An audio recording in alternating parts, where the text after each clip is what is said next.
Certaines familles transmettent la richesse comme un héritage, pendant que d'autres passent leur vie à repartir de zéro génération après génération.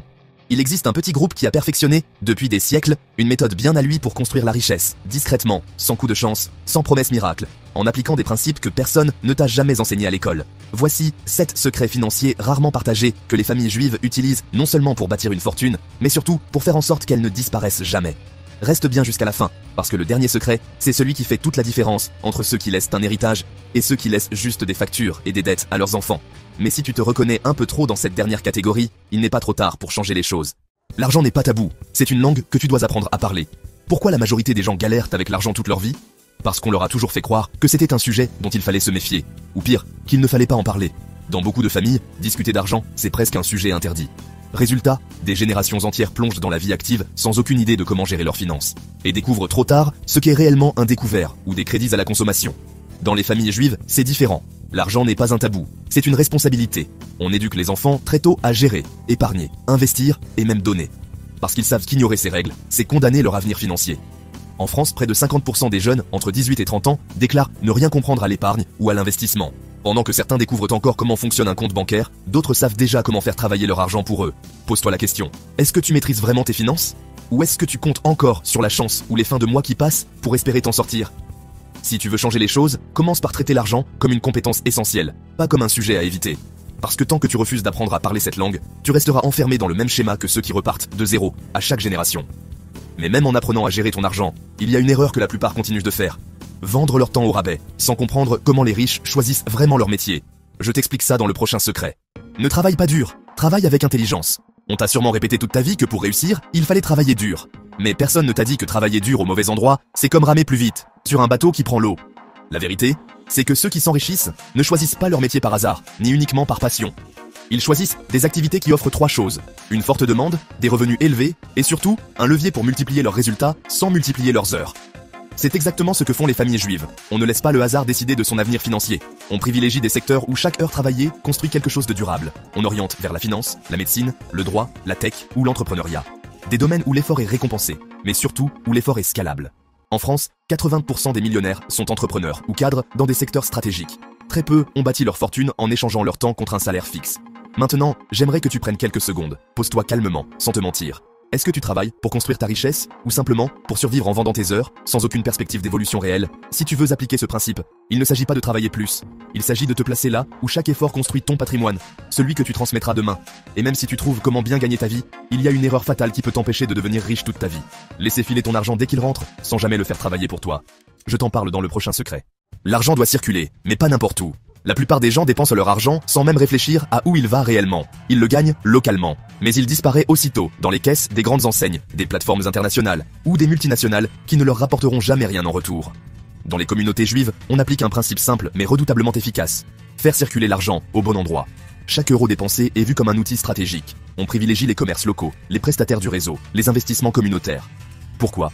Parce qu'un euro dépensé intelligemment peut revenir sous forme d'opportunité, de soutien ou d'enrichissement collectif. En France, selon plusieurs études économiques, un euro dépensé dans un commerce local peut circuler jusqu'à 5 fois dans l'économie de proximité.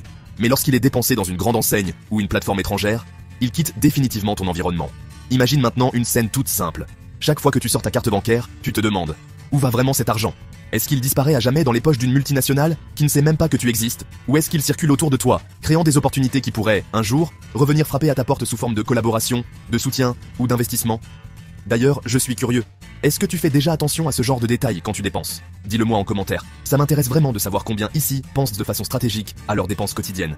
La plupart des gens ne se posent jamais cette question. Ils dépensent et l'argent s'envole, sans jamais revenir. Appliquer ce principe, ce n'est pas forcément changer toute ta façon de consommer du jour au lendemain. C'est simplement commencer à réfléchir stratégiquement à chaque euro qui sort de ton compte, comme un pilier capable de renforcer ton environnement plutôt que de l'appauvrir. Soutenir des initiatives locales. Travailler avec des prestataires de ton réseau. Investir là où ton argent peut créer un effet boule de neige autour de toi. Parce que pendant que certains laissent enfiler leur argent sans conscience, d'autres utilisent chaque dépense comme un levier pour renforcer leur position. Mais même si tu fais attention à comment tu dépenses, il y a un autre secret bien plus puissant que la majorité ignore. Avant même de penser à dépenser, il faut apprendre à donner et à inverser complètement ta relation à l'argent. Je t'explique pourquoi dans le prochain secret. Donne avant même de recevoir et regarde comment l'argent change de visage. La plupart des gens pensent que donner, c'est un luxe réservé à ceux qui ont déjà beaucoup. Mais ce que les familles juives ont compris depuis des siècles, c'est que donner n'est pas une conséquence de la richesse. C'est l'une de ses causes. Pourquoi ? Parce que quand tu donnes, même une petite somme, tu brises un schéma mental que la majorité traîne toute leur vie. La peur de manquer. Donner, ce n'est pas perdre de l'argent. C'est envoyer un message puissant à ton cerveau. Je contrôle l'argent. Ce n'est pas lui qui me contrôle. Cette pratique s'appelle la tzedaka. Ce n'est pas juste de la charité. C'est une discipline. Un rappel que l'abondance commence quand tu refuses de vivre dans la mentalité du manque. Et là, je ne te parle pas de faire des dons énormes. Je te parle de cette habitude simple. Chaque fois que tu gagnes, tu mets une partie de côté pour aider. Pas parce que tu es riche, mais parce que tu es en train de le devenir. Imagine un instant. Si à chaque fois que tu recevais de l'argent, tu prenais l'habitude de donner un petit pourcentage. Comment changerait ta vision de l'argent? Est-ce que tu continuerais à voir l'argent comme quelque chose de rare et fragile? Ou est-ce que tu commencerais à le voir comme un outil fluide, que tu sais maîtriser? Mais il y a autre chose que peu de gens osent avouer. Donner, ce n'est pas seulement faire preuve de générosité, c'est aussi ressentir au fond de toi cette impression d'avoir un vrai rôle. De ne plus être spectateur de ta vie financière, mais de devenir quelqu'un qui compte, qui a suffisamment d'impact pour améliorer le quotidien des autres. Et ça, c'est un besoin humain profond. Celui de savoir que tu as du poids, que tu es capable d'apporter de la valeur autour de toi. Même inconsciemment, ça booste ta confiance, ton estime, et ça t'élève bien au-delà de la simple survie financière. Et toi, est-ce que tu as déjà ressenti cette satisfaction discrète quand tu aides, même modestement? Si oui, partage ton expérience en commentaire. Ce sont souvent ces petites habitudes qui font toute la différence à long terme. Adopter cette habitude, c'est plus qu'un geste altruiste. C'est une manière de conditionner ton esprit à penser en termes d'abondance, de circulation, et non plus en termes de survie. C'est aussi une manière de te rappeler chaque jour que tu as du pouvoir. Et que ce pouvoir grandit à chaque fois que tu l'exerces intelligemment. Et paradoxalement, ceux qui donnent régulièrement sont souvent ceux qui attirent le plus d'opportunités, parce qu'ils ne sont plus prisonniers de la peur de perdre. Mais attention, donner ne remplace pas une règle essentielle. Avant même de penser à aider les autres, tu dois apprendre à faire travailler ton argent pour toi, systématiquement. Dans le prochain secret, je vais te montrer pourquoi la majorité des gens restent bloqués financièrement toute leur vie, simplement parce qu'ils n'ont jamais compris dans quel ordre gérer leur argent. L'investissement n'est pas une option, c'est une priorité non négociable. La plupart des gens investissent quand ils peuvent, c'est-à-dire presque jamais. Ils attendent qu'il reste quelque chose à la fin du mois. Mais devine quoi? Il ne reste jamais rien. Parce que tant que l'investissement est vu comme une option, il passera toujours après les dépenses inutiles. Dans les familles juives, c'est l'inverse. On investit avant même de penser à dépenser. Parce qu'ils savent une chose que beaucoup refusent d'admettre. La liberté financière ne vient pas de ce que tu gagnes, mais de ce que tu fais avec dès que l'argent arrive. Regarde autour de toi. Combien de personnes que tu connais vivent au rythme des soldes, des nouvelles voitures, des restaurants, en pensant que profiter de la vie justifie de sacrifier leur avenir financier? Et maintenant, pose-toi cette question simple. Quand ton salaire tombe, quelle est ta première réaction? Est-ce que tu te dis « Qu'est-ce que je vais pouvoir m'acheter » Ou est-ce que tu penses « Comment je vais faire travailler cet argent pour qu'il me rapporte demain ?» Parce que c'est là que se joue toute la différence entre ceux qui construisent un patrimoine et ceux qui travaillent toute leur vie pour payer des choses qui perdent de la valeur dès qu'ils les achètent. Si tu avais investi seulement 200 € par mois dans un simple ETF depuis 10 ans, tu aurais déjà accumulé près de 35 000 € sans effort. Mais combien de personnes préfèrent te claquer ces 200 € chaque mois dans des dépenses qu'ils ne sauront même plus justifier l'année suivante? La règle est simple, chaque fois que tu reçois de l'argent, prélève automatiquement une partie pour l'investissement. Pas ce qu'il reste, ce qui doit partir en priorité. Parce que si tu continues à vivre comme 90% des gens, c'est-à-dire en consommant d'abord et en espérant épargner ensuite, tu sais déjà comment ça va finir. Si tu es en train de te dire que ce principe peut vraiment changer ta façon de gérer ton argent, pense à liker cette vidéo. Ça m'aide énormément à partager ces conseils avec d'autres personnes qui, comme toi, veulent construire quelque chose de solide financièrement. Mais même en investissant régulièrement, il existe un piège redoutable. Celui qui te fait croire que toutes les dettes se valent et qui pousse des millions de personnes à s'enchaîner à des crédits qui les appauvrissent au lieu de les enrichir. Dans le prochain secret, je vais te révéler comment les familles les plus riches utilisent la dette comme un levier, pendant que la majorité l'utilise comme une corde pour se pendre financièrement. La dette peut te libérer ou t'enchaîner à vie. Pour beaucoup, le mot dette évoque directement une sensation de stress, d'étouffement. Et c'est normal, parce que la majorité des gens utilisent la dette de la pire façon possible. Ils s'endettent pour financer des choses qui perdent de la valeur. Crédit à la consommation, leasing pour une voiture trop chère, achat en 10 fois pour le dernier gadget à la mode, chaque mensualité devient un rappel que leur argent ne leur appartient plus. Mais ce que les familles juives, et plus largement, les familles les plus riches, ont compris, c'est que la dette n'est pas un ennemi. C'est un outil. La question, c'est simplement de savoir qui il sert. Il y a deux types de dettes, celles qui te coûtent de l'argent chaque mois pour satisfaire tes envies passagères, et celles qui te rapportent de l'argent parce qu'elles financent des actifs. Prenons un exemple simple, deux personnes empruntent 20 000 €. L'une s'achète une voiture flambant neuve qui perdra 30% de sa valeur dès la première année. L'autre utilise cet argent comme apport pour un bien immobilier qui génère un loyer supérieur à la mensualité du crédit. 5 ans plus tard, l'un a un véhicule déprécié. L'autre possède un bien qui a pris de la valeur, tout en ayant encaissé des loyers. Maintenant, visualise ta propre situation. Si tu additionnes toutes tes dettes ou tes crédits, combien de ces dépenses te rapportent réellement? Et combien te vident discrètement les poches chaque mois, sans te laisser le moindre actif en retour? Le secret, c'est d'apprendre à utiliser la dette comme un levier, jamais comme un confort temporaire. Emprunte uniquement pour acquérir ce qui peut te générer du revenu ou prendre de la valeur avec le temps. Si ce que tu finances te rend plus pauvre chaque mois, ce n'est pas un outil, c'est un piège.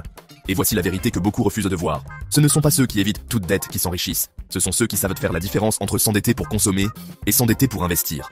Mais même en maîtrisant l'art de la bonne dette, il reste un dernier secret. Le plus puissant. celui qui explique pourquoi certaines familles créent des fortunes qui durent des siècles, pendant que d'autres gaspillent en une vie ce que leurs parents ont mis des années à construire. Dans le dernier secret, je vais te révéler la clé que 99% des gens ignorent. Penser en génération et non en années. Au fait, si tu es encore là après tous ces secrets, c'est que tu fais clairement partie de ceux qui ne prennent pas leur avenir financier à la légère. Alors, pense à t'abonner dès maintenant, parce que la suite des contenus va encore plus t'aider à passer au niveau supérieur. Et crois-moi, le dernier secret que je vais te révéler est celui qui fait toute la différence entre les fortunes qui durent et celles qui disparaissent. Pense en génération, pas en années. La majorité des gens planifient leur vie financière, au mieux sur quelques mois. Certains pensent à l'année prochaine, quelques-uns jusqu'à la retraite. Mais très peu lèvent la tête pour voir plus loin. Les familles juives, elles, ont une vision radicalement différente. Elles pensent en décennies, voire en siècles. Chaque décision financière n'est pas prise pour avoir plus à la fin du mois, mais pour construire quelque chose qui durera bien après leur propre vie. Imagine un instant si tes parents ou tes grands-parents avaient y pensé comme ça. Aujourd'hui, tu serais peut-être en train d'hériter d'un patrimoine solide plutôt que de devoir tout bâtir à partir de zéro. Imagine un instant si, au lieu de courir après la fin du mois, tu commençais à voir chacune de tes décisions financières comme une brique posée pour les 50-100 prochaines années. Demande-toi, est-ce que tu vis juste pour payer tes factures et profiter à court terme? Ou est-ce que tu es en train de construire quelque chose que tes enfants, et même tes petits-enfants, verront encore quand tu ne seras plus là? Parce que c'est exactement ça, la différence entre ceux qui accumulent un peu d'argent, et ceux qui créent une véritable dynastie financière. Adopter cette vision long terme, ce n'est pas juste investir ou économiser. C'est définir des règles familiales, transmettre des valeurs, éduquer les générations futures pour qu'elles sachent préserver et faire fructifier ce que tu auras construit. Les fortunes qui durent ne sont pas celles basées sur le hasard ou sur un coup de génie. Elles sont le résultat d'une stratégie où chaque euro, chaque investissement, chaque décision a un objectif clair. Bâtir quelque chose qui dépasse ta propre existence. Voilà, tu connais maintenant ces 7 secrets rarement partagés, des principes simples, mais que la majorité n'appliquera jamais. La vraie question maintenant, ce n'est pas ce que tu viens d'apprendre, c'est ce que tu vas faire avec. Dis-moi en commentaire. Quel secret vas-tu appliquer dès cette semaine? Même si ce n'est qu'un petit pas, écris-le noir sur blanc, parce que c'est comme ça que tu passes du spectateur à l'acteur de ta liberté financière. Et si cette vidéo t'a apporté de la valeur, note-la de 1 à 10 en commentaire. Ça me permet de savoir si ce genre de contenu t'aide vraiment à avancer. Ce contenu ne constitue pas un conseil en investissement. Je ne suis pas agréé par l'AMF, et seuls les professionnels habilités peuvent vous orienter selon votre situation. Faites toujours vos propres recherches avant d'investir. Si tu veux continuer à apprendre comment construire ta richesse intelligemment, abonne-toi et active les notifications parce que les prochaines vidéos vont aller encore plus loin. Et surtout, n'oublie pas, si tu veux commencer à investir intelligemment, clique sur le lien en description pour récupérer ton action gratuite.